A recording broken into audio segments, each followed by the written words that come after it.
आज विधानसभा क्षेत्र क्रमांक 4 से कांग्रेस के प्रत्याशी राजा मंदवानी ने अपना जनसंपर्क वार्ड क्रमांक 85 से शुरू किया, जहां पर क्षेत्रीय जनता का उन्हें असीम प्रेम और आशीर्वाद मिला। साथ ही इस दौरान उन्होंने बड़े और बुजुर्गों का दिल भी जीत लिया और उनसे आशीर्वाद लिया।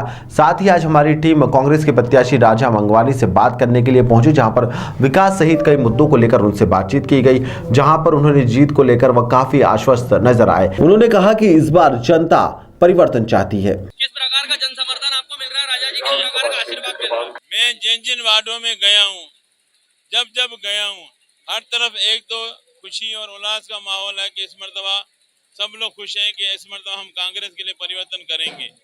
दूसरा, हर तरफ आक्रोश ये है कि समस्याओं के अंबार लगे हुए हैं, जैसे वो जंगल में रह रहे हैं। मैं तो देख के हैरान, हमारे कार्यकर्ता सब देख के हैरान रहेंगे कि ये 4-5 बार मालिनी गौड़ जी दो तीन बार पार्षद विधायक बनी, महापौर बनी, तो फिर कौन आके ये इनकी समस्याओं को समाधान करेगा? ये कब तक ऐसे बेचारे भुगते रहेंगे? हर बार आप 5 साल में लोगों ने नारे दे के, लोगों ने हिंदू मुस्लिम करके, जय श्री राम करके, जय श्री राम हमारा नहीं है क्या? ऐसे करके वोट ले जाते हैं, उसके बाद देखते नहीं है।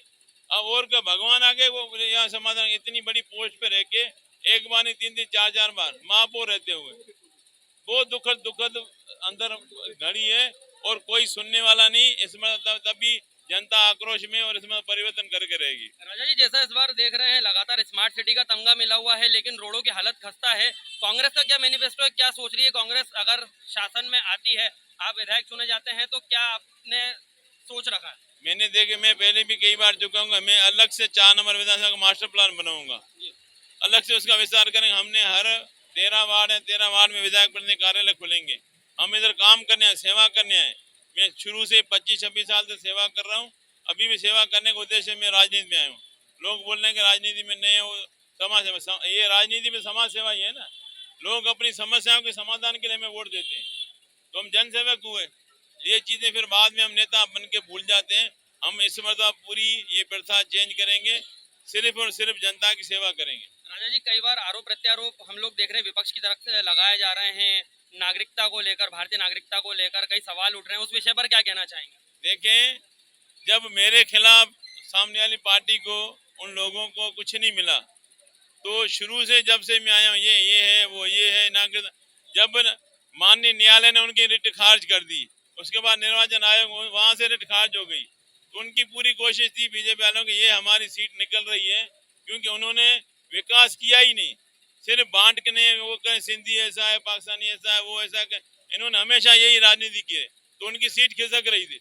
उन्होंने आखिरी दिन 2:45 बजे तक कोशिश करी कि इनकी सीट निरस्त हो जाए, मगर भगवान साथ है, जनता साथ है, कार्यकर्ता साथ है, सब सच का सच, झूठ का झूठ। हमेशा सत्य थोड़ा ढुलता है मगर पराजय नहीं होता है, और वही हुआ। सब कोशिशें कर ली, न जाने कहां से कहां दुनिया नीचे ऊपर कर ली, तो वो सब साबित हो गया, उनकी सीटें खारिज हो गई और मैं नॉमिनेशन के लिए हो गया। पूरी कांग्रेस इनको ये समझ में नहीं आ रही थी, ये अपनी गलतियां खुद दोहराए। अपने स्मृता 0 टॉलरेंस में कांग्रेस पार्टी चल रही थी, 4-4 बार सर्वे हुआ, राहुल गांधी जी का अलग सर्वे, कमलनाथ जी का अलग, दिग्विजय सिंह का अलग, कांग्रेस का अलग। क्या ऐसे वो है कि हमारे कागज बगैर चेक करके कुछ वो हमारी स्क्रीन कमेटी हो रही थी, वो काम अपना काम करें, सब जानबूझ करके ही हमें आदरणीय कमलनाथ जी, दिग्विजय सिंह, सुरेशवाला जी के खुद ही मैसेज है कि आप इन चीजों डरना नहीं, हमने सब देख लिया है, ये हरू भरू आपको परेशान कर रहे हैं, आप डटे रहे। और मैं डटा रहा, दूध का दूध पानी का पानी हो गया।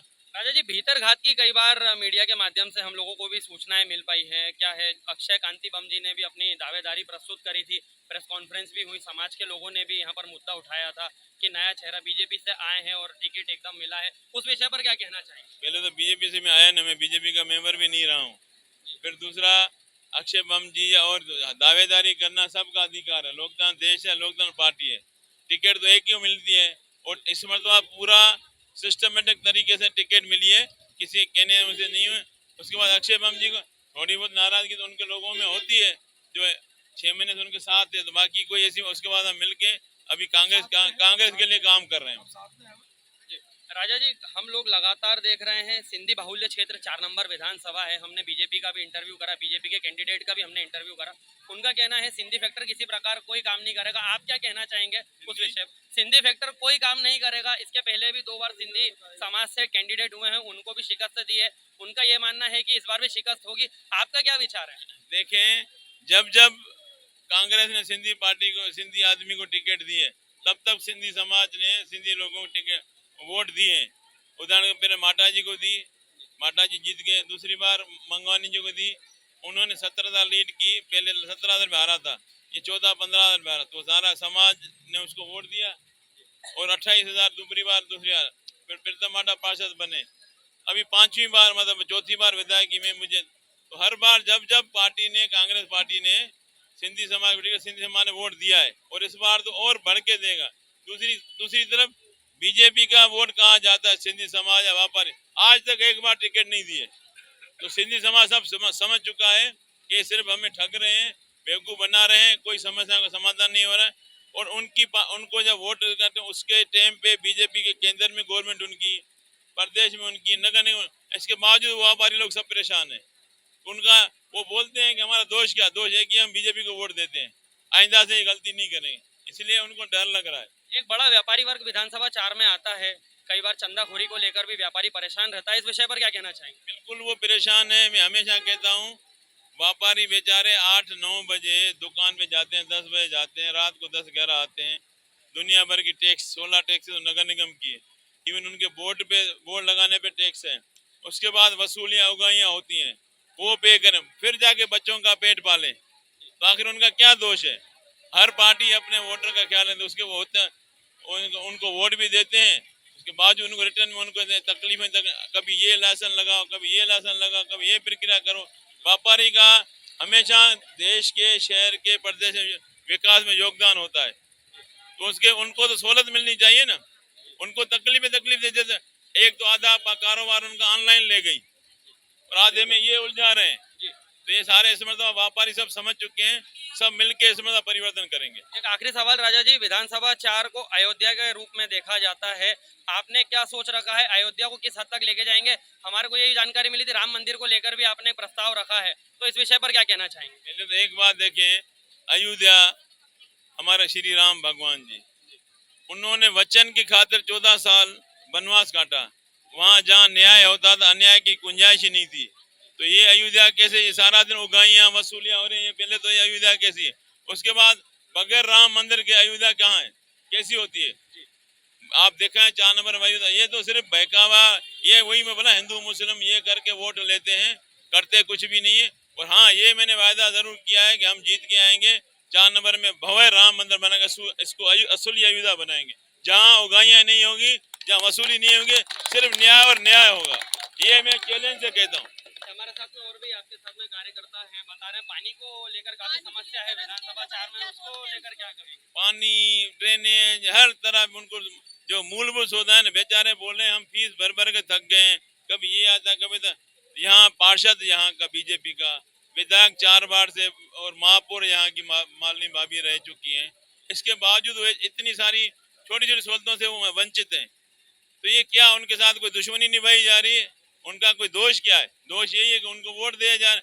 उनको ये लग रहा है कि हम इनको विकास करेंगे तो उनका उत्थान होगा तो समझ आएगी।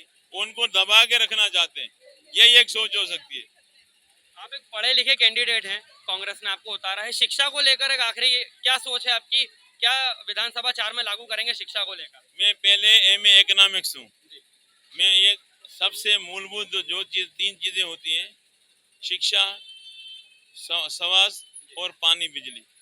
देखें, मैंने पहले कहा कि मेरे विधानसभा में 13 वार्ड है। मैं चुन के आया तो कार्यालय तो खुलेगा हर वार्ड में, विधायक प्रतिनिधि कार्यालय।